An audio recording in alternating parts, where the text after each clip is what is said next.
Good day to everybody, it's Sasha here and welcome to my channel and welcome to my garden. So I am recording this on a Friday afternoon. I'm going to put it straight up, but I just wanted to say hello to everyone. Hope you're okay. It's been another crazy week in the world and wow, the energy was so dense at the start of the week. And I was really feeling it. We've had a lot going on. I've been talking to all kinds of people about our case and everything that's been happening to us in the last 4 years. And yeah, it's been a roller coaster. All kinds of things going on. So the yin and the yang of life, isn't it? And the things that we have to deal with and how turbulent the world is at the moment. There's a lot of things going on, a lot of people suffering, a lot of people struggling, and a lot of but also, you know, on the good side, a lot of truth coming to light. The top-down control that has been prevalent in the last, well, you know, as long as we can remember, it is toppling, and I really have great faith in that, and that gives me great faith. And we need that in this world because the world's a beautiful place. Yes, there is people in it being not so good, bad as it were, you may call it. And this karmic energy and these things that are going on in our world are very difficult to deal with, and it kind of makes me feel like many times hiding away and protecting my energy and all of that, and I'm very good at that, but also we have to step out. Can you hear the peacocks? Peacock power from Himfield.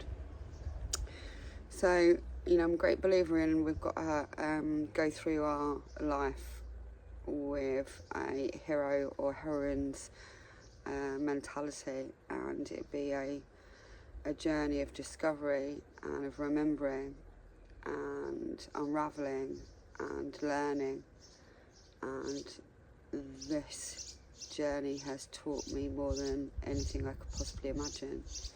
It's been a real spiritual awakening that I am going to be talking about on my intuition podcast. I'm really looking forward to talking about that. You know, it's not all doom and gloom in the world, and despite everything that's gone on in the last few years, one thing that has been shining like the beacon of the sun is the love. We've had so many magical blessings and things happen to us to help us carry on and to guide us and to let us know that we're on the right path and that we're doing the right thing despite how hard it might seem or the adversity set before us. You know, and that's really where I am at today. Now, I have been on many adventures in my life, and lots of things have happened to me.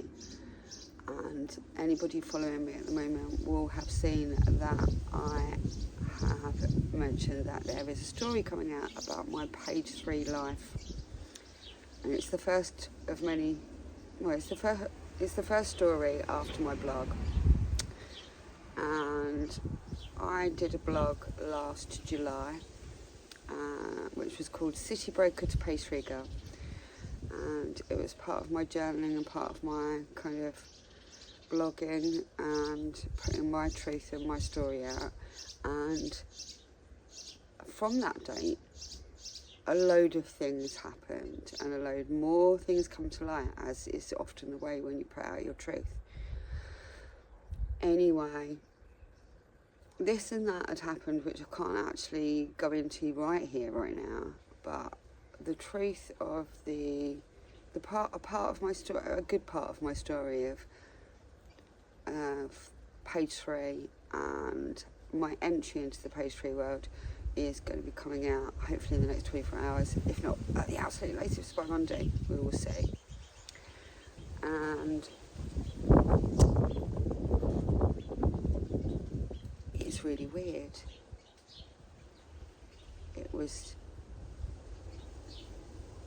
26 years ago, and it feels like another lifetime.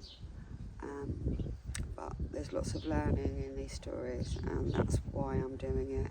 I just want to make sure everybody's aware of that.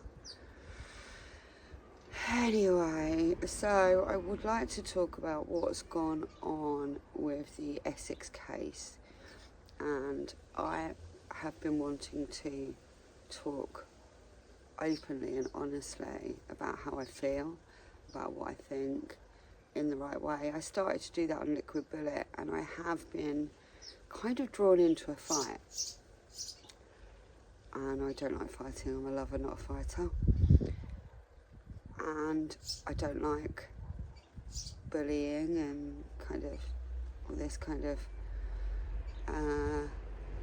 cyber bullying and keyboard warrior attacks and all these kind of things. You know, it's really not my bag. I'm 50 years old, I'm way past the playground, and I have not stuck my neck out or popped in for this kind of conduct to suddenly start occurring. So anybody that has been following me knows that I popped my head in to the Essex boys, the Truth group, the Rettendon Range Rover murders, and back in November. Immediately, I hadn't mentioned his name, but immediately Bernard did get in touch and started DMing me, and all of that is on previous podcasts. So be it. So this originally happened because I was on the Sky documentary. They got in touch with me, and since the Sky documentary, which they got in touch with me in 2021, I think it was aired at the start of 2023, so it took a while. And at that point, I became aware of TMI Limited and David McKelvey, and I also had a kind of brief, it was about a 30-minute conversation with him back in 2021, just before the inquest of my brother-in-law. I was trying to get some knowledge from the experience of looking at coroner documents, police documents, this kind of thing. And so that was that. Anyway, fast forward, the documentary came out, and most of my story is cut for whatever reason I do not know yet. It was created by a company called Expectation Factual, and I am in contact with them still, so I'm having a chat with them. So then, fast forward, obviously, till me popping my head into the Essex Boys group as one of the people that was groomed back in Essex back in the day, and was a runner and being used and abused. Got in contact with me, and as is the way with me, I have a lot of victims getting in contact with me, victims and survivors and warriors, because these are the ones that reach out. So this person got in contact with me, and after the documentary, and then I popped up in the Essex Boys groups and everything, the normal kind of stuff went on with Bernie, which I wasn't aware of his movements or anything over the last 25 years. Anyway, that all went on, and then I had asked David McKelvey for some help to decipher some police radio code on my brother-in-law's incident disclosure on the police death details. I wasn't being impatient in any way, and he had said he was going to help me, then wasn't able to. Then I was told he was too busy on the Essex boys case. But Albert did kindly come down to see me a few weeks ago, but Albert said that it was only specifically to talk about the Essex boys case and not to talk about anything else, and that he specifically could not help me on looking at this radio code. Anyway, so, you know, you just accept these things, you know, that's all fine. Sorry, I had to pause there because I had a call come in. So, back to where I was. So, David McKelvey from TMI Limited did kindly apologise to me, sent me a WhatsApp on Sunday saying that due to family commitments and everything, he was unable to tell me. So it was fine, it was just all left. Then, on Monday night, somebody took the comment that I had posted on David's original post about Bernie on Friday, took out 2/3 of the comment, just put in the bottom bit, which kind of took it out of context, and reposted that anonymously in the Essex Boys Truth group, which was approved by the admins, and went in on me, saying, oh, how dare I, when they've been doing so much for the case. So, I was like, hold on a minute, hold on, like, who's done this? Trying to defend myself. I'm in no way ever abusive. And this carried on for a good few hours until like 1 o'clock in the morning. And then I was like, oh my God, I'm going to bed. And woke up the next morning to find that I'd been blocked from that group and the Essex Boys No Motives, Just the Truth group. Now, I'd actually been alerted to the anonymous post by somebody on my DMs, a girl who's in the group, who screenshotted what was going on, let me know. You know, I think it was a deliberate provocation to get a reaction from me. And I ask why. Why would you do that? You know, what have you got to gain? And I ask why Essex Boys Admins Group approved this. Anyway, I was in no way abusive at any time, and I want to make that very, very, very clear. I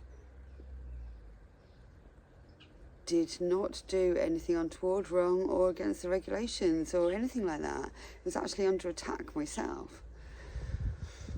You know, I'm not overdoing it. I'm just like, what the fuck's going on here? And so anyway, I explained to Jason Townsend, the moderator of the group, on DMs that David had said he was going to help me. I wasn't just making it up, wasn't just like anything like that, and showed him an email. And I also said to everybody publicly that he'd apologised, and I thought that was what it was left at. So why was this all going on? So, it just went on. I've screenshot it all because it was just like, it was just going off. And I was being called names like, she's a dead donkey, fame-hungry wannabe, this kind of stuff. I'm like, oh my God. I'm a week and a half at this point into the campaign. I've got a load on our plate, there's a load going on. I'm like, what the fuck is going on? Why am I being shut up? Now, there was some talk about James Waldron, who I believe is somebody that's very knowledgeable about the case, and he seems to have been shut down, and it's, wow. If I mentioned him or tried to say anything about him. I was completely new, and he looks like he's been bullied. You know, whatever anybody thinks about anybody, bullying is not okay. Cyberbullying or any kind of bullying is not okay. And also the whole conversation regarding Paul Betts, the ex-police officer, father of Leah Betts. If you even mention that, it's like, oh my God, you're spreading ridiculous rumours, la la la la la, right? I didn't spread any rumours. There's lots of people that think that there's something very wrong here, and this link needs to be investigated thoroughly. I thought that's what this was supposed to be all about, finding out the truth. I feel like the truth is being shut down. And anybody that is giving it the cold, hard truth and saying it how it is, people will try to shut down. And that's been happening for the last 30 years to anybody that tries to be brave and say the truth of how it was, and no shame, no blame. I would like to ask why that's happening. Now, I did speak to Albert the next day, Albert from TMI Limited, and I was then told by him that apparently I'd been abusive and that I'd posted up an email that David had sent me. This is completely untrue. I've not done that in any way. Completely, entirely untrue. Why? Why is this being said? I make of it what you will. I always conduct myself how I would in the room. I always have to get in the room, just like Brian was saying on his YouTube. I'm happy to get in the room. I'm happy to sit down with everybody, talk my truth, and talk about what I believe and what I think the links are, and the people I know, and challenge people, because that's what healthy debate is all about. Getting in the room, not for a fight, because I don't condone violence, I don't condone attacks and belittling and these kind of things, and I don't want that kind of energy around me. But I'm all up for healthy debate, and by talking about these things we can kind of uncover the truth and see who's lying and who's not. Because there's a lot of people been lying in this case, and there's a lot of connections to the news of the world, and a lot of manipulation, and this seems to be still happening. There was a lot of people made a huge amount of money out of people's deaths. Loads of bullshit that is clearly just sensationalised nonsense. People fighting in groups. Like I then had some of the admins from this group start talking in the Essex Boys group, Essex Boys Rettendon Range Road group, which they don't moderate and I haven't been chucked out of. I was talking to them, and they're just like really, really narky, and then suddenly went, well, I'm just going to block this drama queen. No. God. I'm tired of it. It's not cricket, it's not good luck. It's just not on. And then, people start going, you don't care about their death, and it's like, of course I do care about any injustice. I care about every injustice and any injustice equally, but also there are some things that are happening on our streets right here, right now, some serious stuff, with completely innocent people, not drug dealers, criminals, and people that have been playing with fire and got burnt, and people that have, how many criminals you're catching, how many people you actually bring into justice at the moment, or what are you doing good in the world, or are you just like people talking bullshit for bullshit's sake, and trying to virtue signal and make themselves look good. I'm just not up for it. I haven't got time to waste on that, so I just wanted to put that out and say happy Friday, everybody, and thank you for tuning into my YouTube channel and subscribing and giving me your feedback and giving me your support. Our Crowd Justice Appeal is open for another 21 days. Every tenner counts, every share counts. Anything that you can do to help us bring this to light. It is a public interest case. It isn't. It's just another brother, another, being failed. And I believe that us whistleblowers and us truth tellers and truth seekers can come together and really make a difference to change things and hold people accountable, hold people responsible, and get justice for all. So enjoy your weekend, everybody. I'm sending you all the love, all the power, all the love, all the power, and enjoy your weekend.